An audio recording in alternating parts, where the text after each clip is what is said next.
আজও চলে এলাম আরেকটা ভিডিও নিয়ে।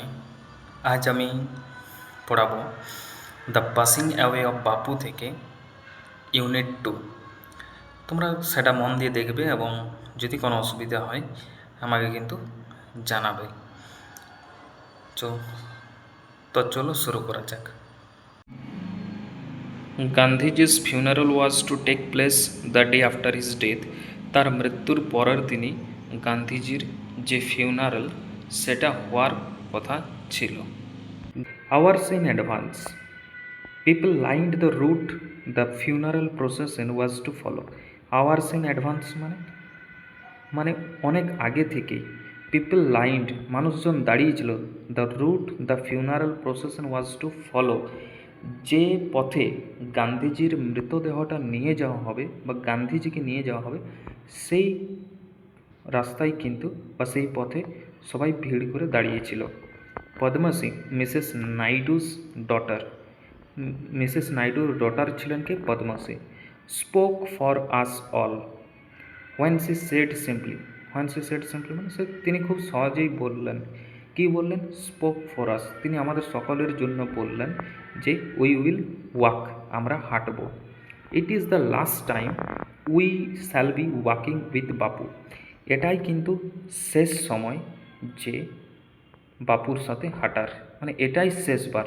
আমরা কিন্তু বাপুর সাথে কোনোদিন হাঁটতে পারবো না, কারণ বাপুজি আর আমাদের মধ্যে নেই। বোঝা গেল?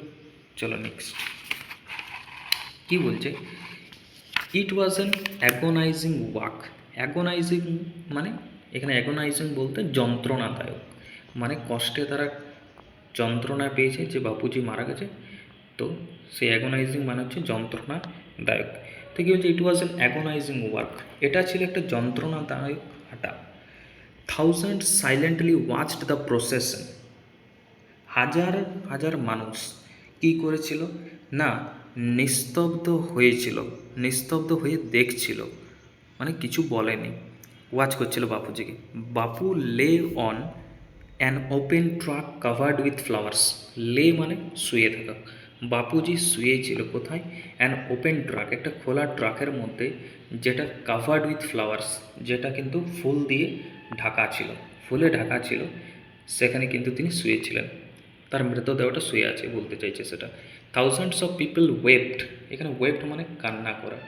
থাউজেন্ডস অফ পিপল মানে হাজার হাজার মানুষ কিন্তু চোখের জল ফেলছিল, কাঁদছিল। ট্রাইং টু টাচ বাপুজ ফেট, মানে ট্রাইং টু টাচ, তারা চেষ্টা করছিল স্পর্শ করার বাপুজির পায়ের পাতা বা পা ছোঁয়ার তারা চেষ্টা করছিল। It was impossible to move in the thick crowd, এবং এটা কিন্তু অসম্ভব ছিল যে এত বড় জনতার মাঝে মুভ করা বা হেঁটে যাওয়া, এটা কিন্তু আমাদের কাছে পসিবল ছিল না। মানে it was impossible to move in the thick crowd, এই এত বড় যে জনতার ভিড় সেটা দিয়ে কিন্তু যাবার বা মুভ করার অসম্ভব ছিল। তো চলো এত দূরেই থাক, লং ভিডিও আপলোড হচ্ছে না, আমার প্রবলেম হচ্ছে এখানে ফোনের। তো এত দূরেই থাক, নেক্সট দিন আমি বাকিটা পড়িয়ে দেবো, তারপরে আস্তে আস্তে এক্সারসাইজগুলো করিয়ে দেবো। তো চলো এই ক্রাউড পর্যন্তই থাক।